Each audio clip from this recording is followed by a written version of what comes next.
Okay, let's get right into it. Let's take a look at one of the best lines written in the last 100 years.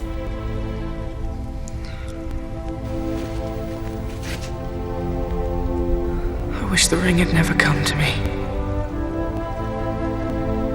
I wish none of this had happened. So do all who live to see such times, but that is not for them to decide. All we have to decide is what to do with the time that is given to us. How does a line from a fantasy movie double as some of the best life advice you'll ever receive? How do authors come up with this stuff? What makes it such a powerful scene? Well, one of the reasons is timing. Timing is everything in movies. At this point in the story, we have come to understand Frodo and Gandalf as characters because the author took the time to develop the characters throughout the story. This is a great example of show, don't tell. Often in movies today, the audience will just be told that a character is amazing. Why? Because she just is. How come? Because he's a star. One of the great things about Lord of the Rings is you are left to come to the conclusion yourself that the characters are great.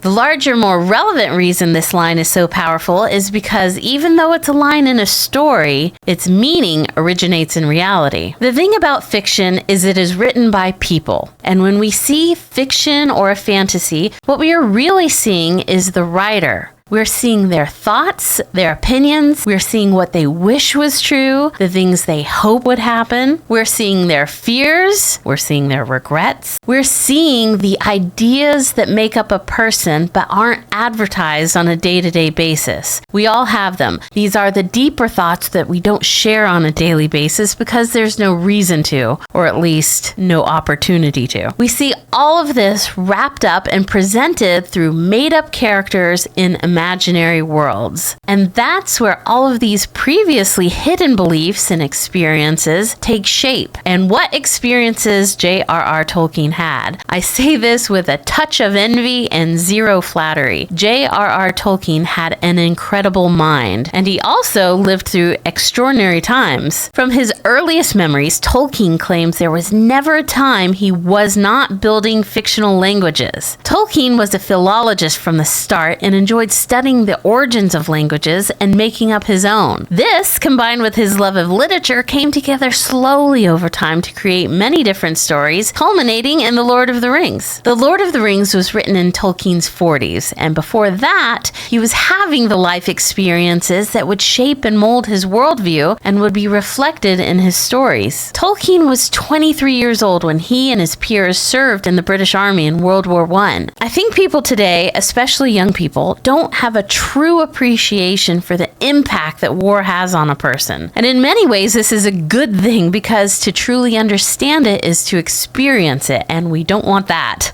But there is also a deficit of experience in its place. Tolkien said of his time in the war, to be caught in youth by 1914 was no less hideous an experience than in 1939. By 1918, all but one of my close friends were dead. This is one of those things you wouldn't wish on anyone, and at the same time, you recognize what a depth of experience this created, and in turn, was reflected in his writing. One of the obvious strengths of Tolkien was his ability to show the complexity of bonds and friendships that are cultivated in war, how they develop and deepen through shared trials and their enduring nature. Now, when that idea is successfully conveyed, everything else that arises in the story has greater significance. When one character commiserates with another, it means more. When one character mourns the loss of another, it means more. When one character reaches out to another character in need, all of these moments carry much more weight when we believe the bond between them is real. When we see the character Gandalf, we are seeing a glimpse into J.R.R. Tolkien's heart, and it's easy to believe that this is someone whose cruel experiences with humanity didn't turn him into an ogre, but instead left him with a deepened sense of mercy and sympathy for others. And I'd be happy to take advice from someone like that any day of the week.